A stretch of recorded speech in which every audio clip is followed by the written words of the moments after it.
भविष्य के सभी अध्यापक साथियों का सरकारी अध्यापक चैनल पर हार्दिक स्वागत है। दोस्तों, ईवीएस पेडागोजी के मैं आपको टॉप 50 क्वेश्चंस करवा रहा था और टॉप 50 क्वेश्चंस में ये हमारी चौथी वीडियो है। इसकी प्लेलिस्ट आपको मिल जाएगी ईवीएस के 100 क्वेश्चन की, जिसमें 50 प्रश्न आपके टॉप रखे गए हैं ईवीएस कंटेंट से, 50 प्रश्न रखे जा रहे हैं आपके ईवीएस की पेडागोजी से। अब इन प्रश्नों के माध्यम से मैं आपको पेडागोजी समझाने की कोशिश करूंगा, आप में एक समझ विकसित करने की कोशिश मैं कर रहा हूं। चलिए शुरुआत करते हैं। और ये हमारा सरकारी अध्यापक यूट्यूब चैनल है। आपको देखिए, सरकारी अध्यापक यूट्यूब चैनल की जब आप प्लेलिस्ट में जाओगे, आपको चाइल्ड साइकोलॉजी का कंप्लीट कोर्स मिल जाएगा, आपको सीडीपी के प्रीवियस ईयर के क्वेश्चन मिल जाएंगे, आपको एनसीईआरटी की जो क्लास 3, 4, 5 की समरी है वो मिल जाएगी, क्लास 6 to 8 की अभी हमने इसमें क्लास 6 की जो हिस्ट्री ज्योग्राफी है वो कवर करवा रखी है, वो मिल जाएगी आपको। तो कई सारी चीजें हैं। और ये जो आप देख रहे हैं ना टॉप 50 एमसीक्यू, ये आपकी ईवीएस की प्लेलिस्ट है। टॉप 50 इसमें ईवीएस के कंटेंट से भी है, टॉप 50 इसमें ईवीएस के पेडागोजी से भी प्रश्न हम ऐड कर देंगे। तो चलिए शुरुआत करते हैं। यहाँ पर पहला प्रश्न आपकी स्क्रीन पर है। पहला प्रश्न में बोला गया है कि श्रव्य दृश्य सामग्री कैसी होनी चाहिए। मान लीजिए आप एक टीचर हैं, कक्षा में आपका जो टीएलएम है, आपसे इंटरव्यू में भी प्रश्न पूछा जा सकता है। अगर आप केवीएस एग्जाम की तैयारी करना चाहते हैं, कर रहे हैं, तो वहां पर इंटरव्यू होता है और इंटरव्यू में आपसे पूछ लेगा कि आप एक टीचर हो, आप टीएलएम जो कक्षा में यूज करने वाले हो वो कैसा नहीं होना चाहिए या फिर कैसा होना चाहिए, वो आपसे पूछ लेगा। अब देखिए आंसर देखिए, जो शिक्षण के उद्देश्य की प्राप्ति में सहायता दे, जो सुंदर एवं आकर्षित हो, बालक को विचलित करने वाला हो या फिर बालकों की रुचि को बढ़ाने वाला हो। चलिए आंसर बता दीजिए नीचे कमेंट्स करके। अब आपका आंसर क्या है। अब आपसे पूछा गया है कि आपका जो टीएलएम है वो कैसा है, वो कैसा नहीं होना चाहिए। तो आंसर होगा इसका ऑप्शन नंबर 3, बालकों को विचलित करने वाला नहीं होना चाहिए। सुंदर भी होना चाहिए आपका टीएलएम आकर्षक भी होना चाहिए, जिससे बच्चे उसकी ओर आकर्षित हों।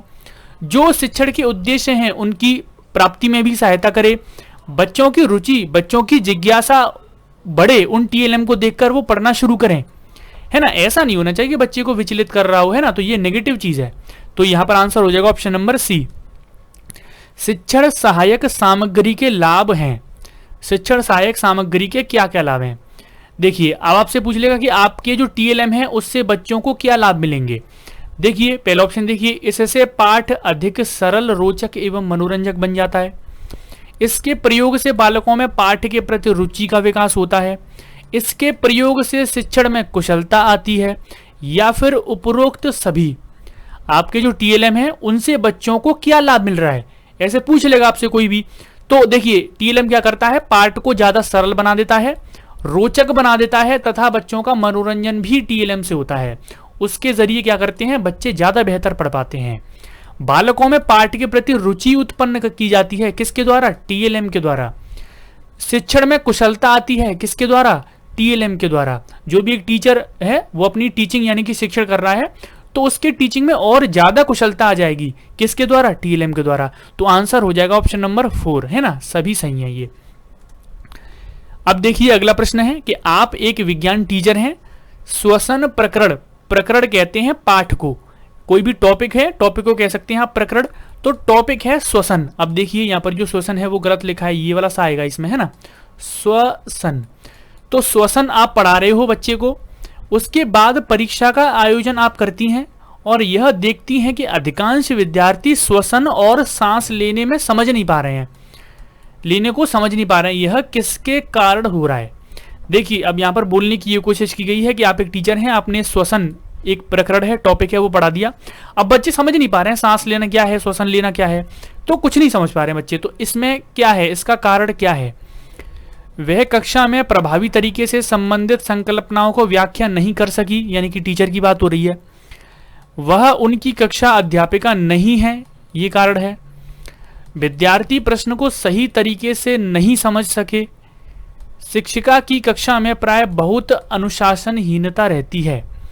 तो यहाँ पर देखिए आंसर मैं आपको बता देता हूं, इसका जो सही जवाब है ऑप्शन नंबर 1 है।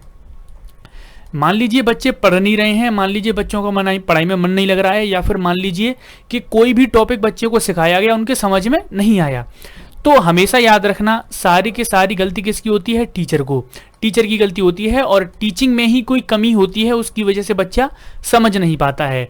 तो एक बच्चे के परिप्रेक्ष्य में होकर आपको आंसर सोचना है। आपको सोचना है कि हमेशा आप ये याद रखना कि बच्चे की गलती किसी भी चीज़ में नहीं होती है, वो समझ नहीं सका है, अनुशासनहीन है बच्चा, या फिर वो टीचर उस क्लास की नहीं है, उससे कोई मतलब नहीं है।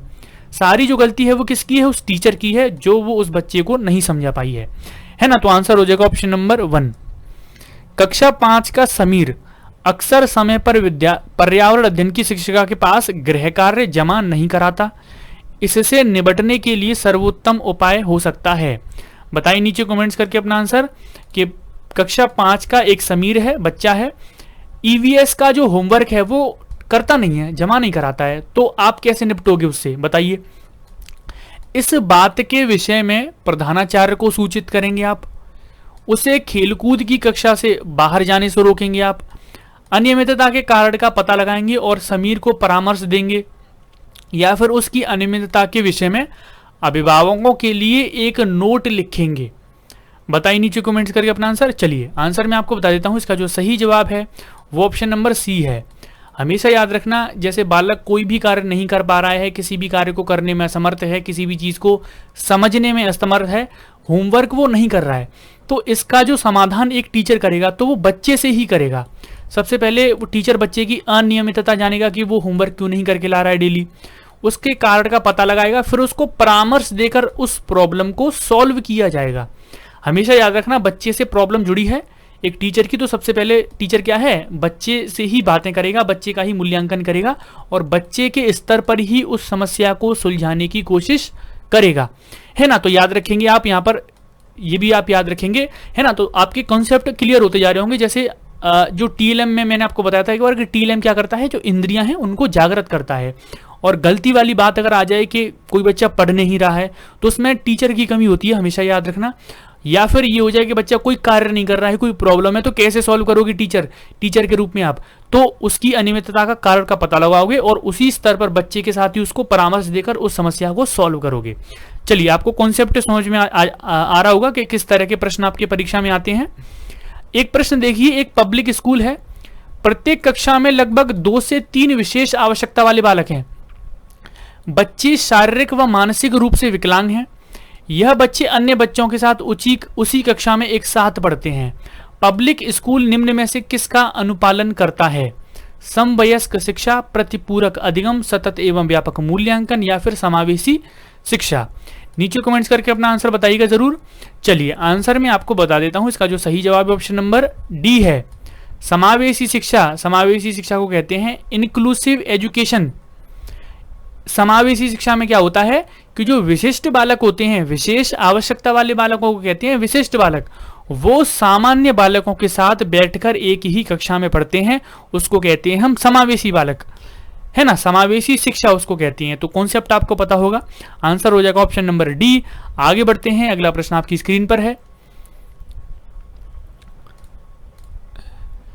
पर्यावरण अध्ययन में एक अच्छे गृह कार्य का मुख्य लक्ष्य होना चाहिए। एक अच्छा होमवर्क, उसकी क्या विशेषता होनी चाहिए? मान लीजिए आप एक टीचर हैं, इंटरव्यू में आपसे पूछ लेगा कि आपका जो दिया गया होमवर्क है उसकी क्या विशेषता होनी चाहिए, क्या उसका लक्ष्य होना चाहिए, क्या उसका मतलब, कई सारे प्रश्न एक प्रश्न में से बन सकते हैं, तो कुछ भी आपसे पूछ लेगा। तो देखिए, अधिगम विस्तार के अवसर उपलब्ध कराना, प्रभावी अधिगम के लिए पाठ की दोहराई, समय का बेहतर उपयोग सुनिश्चित करना, शिक्षार्थियों को अनुशासन में बनाए रखना। आप एक टीचर हो, बच्चे को होमवर्क क्यों दे रहे हो? तो आंसर है इसका ऑप्शन नंबर ए, अधिगम विस्तार के अवसर उपलब्ध कराना, यानी कि अधिगम का विस्तार करना और उसके लिए अवसर और ज्यादा उपलब्ध कराना कि बच्चे को घर पर भी उपलब्ध अवसर हो सकें, किसके लिए? पढ़ाई के प्रति। अब ऐसा नहीं है कि पाठ को आप रिपीट करवा रहे हो, दोहरा रहे हो, उसके लिए आप करोगे, या फिर समय है बच्चे के पास उसका उपयोग कर रहे हो, बच्चे को अनुशासन में बनाए रखना उसके लिए आप होमवर्क दे रहे हो, तो ये तो अपने आप में नेगेटिव चीजें हैं। आंसर हो जाएगा ऑप्शन नंबर ए। कक्षा 5 के शिक्षार्थियों को यदि यह समाप्त हो जाए, पाठ पढ़ाने के बाद शीला प्रकरण के विषय में शिक्षार्थियों की समझ स्तर के विषय में जानने के लिए एक परीक्षण प्रशासित करती है। उसे यह जानकर आश्चर्य होता है कि एक बड़ी संख्या में शिक्षार्थी संबंधित अवधारणा को नहीं समझ पाए हैं। इसका प्रमुख कारण हो सकता है। बताइए नीचे कमेंट्स करके इसका क्या कारण है। टीचर ने प्रकरण पढ़ाया है, पाठ पढ़ाया है, यदि यह समाप्त हो जाए तो इसके बाद वो क्या कर रही है, इस स्तर पर एक परीक्षण प्रशासित करती है और उसको पता लगता है कि जो शिक्षार्थी हैं वो इस पाठ को समझ नहीं पाए हैं। तो इसका क्या कारण है?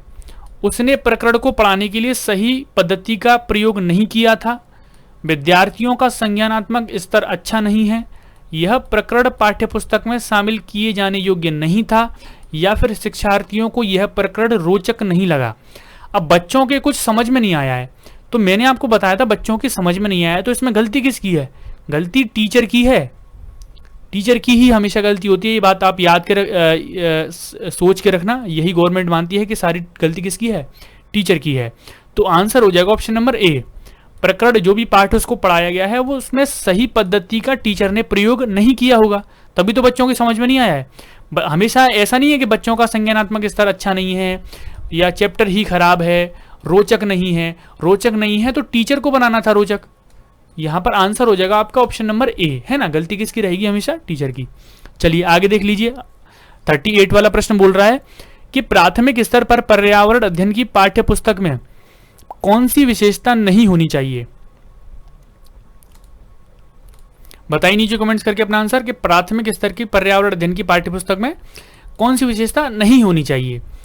यह शिक्षार्थियों की पृष्ठभूमि की जरूरतों को पूरा करती है, यह वास्तविक कहानियों घटनाओं को शामिल करती है, यह परिभाषाएं एवं अमूर्त अवधारणाओं की व्याख्या करने पर ध्यान केंद्रित करती है, यह प्राकृतिक और समाज सांस्कृतिक परिवेश को एकीकृत तरीके से प्रस्तुत करती है। थोड़ा सा कंफ्यूजिंग क्वेश्चन है, आप आंसर करिए नीचे कमेंट्स में कि प्राथमिक स्तर पर पर्यावरण अध्ययन की जो पाठ्यपुस्तक है उसकी कौन सी विशेषता नहीं होनी चाहिए। चलिए आंसर मैं आपको बता देता हूं। इसका जो सही जवाब है वो ऑप्शन नंबर सी है। ये अपने आप में नेगेटिव शब्द है, किसी भी चीज की व्याख्या करना और व्याख्या करने पर ध्यान केंद्रित करती है, तो ये इसकी कोई विशेषता नहीं होनी चाहिए। कोई भी चीज है, परिभाषा है, परिभाषा की व्याख्या करना, अमूर्त अवधारणा है उसकी व्याख्या करना, उस पर ध्यान केंद्रित करती है, तो ध्यान केंद्रित नहीं करना है, ये विशेषता नहीं होनी चाहिए, है ना। अगर आप मेरी ईवीएस की नेगेटिव और पॉजिटिव वाली वीडियो अगर देखेंगे तो उसमें आपको सब समझ में आ जाएगा कि पर्यावरण अध्ययन में भी नेगेटिव और पॉजिटिव वर्ड होते हैं, जिनकी सहायता से आप प्रश्नों ऑप्शन को एलिमिनेट कर सकते हैं। आप पहचान जाएंगे कि आंसर कौन सा करना है हमें। कभी कभी होता यह है कि आपके प्रश्न समझ में नहीं आता है, प्रश्न अगर समझ में नहीं आया है फिर भी आप आंसर सही करके आओगे, है ना। तो उसके लिए क्या करना है, पर्यावरण अध्ययन की आपको ईवीएस की जो पॉजिटिव और नेगेटिव वर्ड्स वाली वीडियो है, इसके 3-4 वीडियो पहले ही आपको मिल जाएगी वीडियोस वाले सेक्शन में, तो वो जरूर देखिएगा, है ना। चलिए आगे बढ़ते हैं। निम्न में से क्या पर्यावरण अध्ययन शिक्षण की समस्या नहीं है? पर्यावरण अध्ययन शिक्षण की समस्या कौन सी नहीं है? छात्रों में उचित दृष्टिकोण का अभाव, सामुदायिक साधनों का उपयोग शिक्षण कार्यों में न होना, संसाधनों की पर्याप्तता, या फिर व्यक्तिगत अनुभवों की कमी। बताइए नीचे कमेंट्स करके ईवीएस जो आपका पर्यावरण अध्ययन है उसकी जो शिक्षण है उसकी समस्या क्या नहीं है। देखिए छात्रों में उचित दृष्टिकोण का टीचर को विकास करना पड़ता है, तो ये तो एक समस्या रहती है पर्यावरण शिक्षण में, तो ये तो आंसर नहीं होगा। सामुदायिक जो भी साधन हैं, जो भी हमारे रिसोर्सेज हैं, उनका उपयोग शिक्षण कार्यों में नहीं हो पाता है, तो ये भी एक समस्या है और ये भी आंसर नहीं होगा। हमें ढूंढना है कौन सी समस्या नहीं है। संसाधनों की पर्याप्तता, पर्याप्तता यानी कि भरपूर हैं, संसाधन भरपूर हैं, ये एक समस्या, तो ये कोई समस्या नहीं है, इसलिए आंसर हो जाएगा ऑप्शन नंबर सी। आगे देख लेते हैं व्यक्तिगत अनुभवों की कमी। बच्चे के अंदर क्या है, व्यक्तिगत अनुभव नहीं है, सारी चीजें उसने अभी अपने आप से नहीं देखी हैं, अनुभव उसको अभी कम है, तो ये भी एक समस्या है। तो यहाँ पर समस्या नहीं है वो पूछा गया है, और संसाधनों की अगर पर्याप्तता है तो वो तो अपने आप में कोई समस्या नहीं है, इसलिए आंसर होगा ऑप्शन नंबर सी। सामाजिक विज्ञान के संदर्भ में पर्यावरण अध्ययन पढ़ाने का निम्न में से कौन सा उद्देश्य नहीं है? बताइए नीचे कमेंट्स करके अपना आंसर। सामाजिक विज्ञान पढ़ाने के संदर्भ में पर्यावरण अध्ययन पढ़ाने का इनमें से कौन सा उद्देश्य नहीं है? इस प्रश्न का जवाब आप देंगे नीचे कमेंट्स में, है ना। और जो भी स्टूडेंट जवाब देगा उसको नीचे कमेंट्स करके मैं आंसर बताऊंगा कि आंसर क्या है। वीडियो के खत्म हो जाने के बाद, प्रीमियर के खत्म हो जाने के बाद इसका जवाब आपको देना है नीचे कमेंट सेक्शन में कि सामाजिक विज्ञान के संदर्भ में अगर ईवीएस को पढ़ाया जाता है तो इसमें से कौन सा उद्देश्य नहीं है। ऑप्शन आपके इस तरह से थे कि इसे बच्चों को मुख्य शब्दावली की सही परिभाषा याद करने योग्य बनाना चाहिए, या फिर इसे शिक्षार्थियों को विद्यमान विचारों और अभ्यासों पर प्रश्न करने योग्य बनाना चाहिए, इसे बच्चों को समाज के एक जिम्मेदार सदस्य के रूप में बढ़ने के योग्य बनाना चाहिए, या फिर इसे बच्चों को सांस्कृतिक अभ्यासों में विविधता का सम्मान करने योग्य बनाना चाहिए। बताइए, उद्देश्य नहीं पूछा गया है, सोच समझ कर आंसर बताइएगा नीचे कमेंट्स में। और आज के लिए इतना ही करते हैं दोस्तों, मिलते हैं आपसे कल। अगले 10 प्रश्न और बचे हैं, आपका ईवीएस के टॉप 100 क्वेश्चंस की सीरीज हो जाएगी।